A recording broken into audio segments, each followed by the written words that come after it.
मेरे चैनल से जितने दर्शक देख रहे हैं उनको नमस्ते प्रणाम।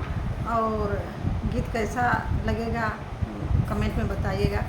मैं पहले आप लोग से बता दी हूँ कि मैं बोल नहीं पाती हूँ, क्षमा करिएगा।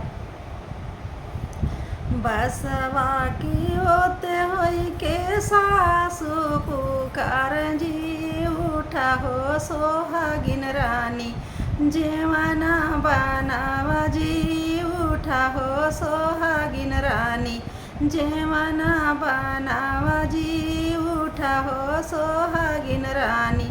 कैसे का जेवना बनाई मोरी सासू जी, राती भर कई जागल दहिया जाले आला साई जी, राती भर कई जागल दहिया जाले आला साई जी।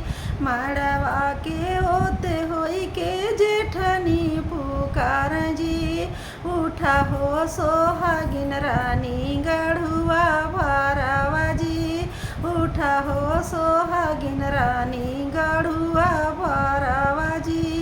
कैसे का गढ़ुआ भराई मोरी जेठनी जी, राती भर कई जागल दहिया जाले आला साई जी, राती भर कई जागल दहिया जाले आला साई जी।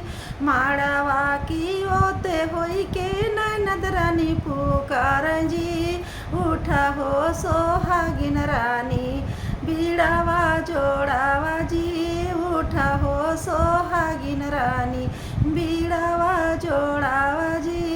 कैसे का बीड़ावा जोड़ाई मोरी ननद जी, राती भर कई जागल दहिया गजाले आला साई जी, राती भर कई जागल दहिया जाले आला साई जी।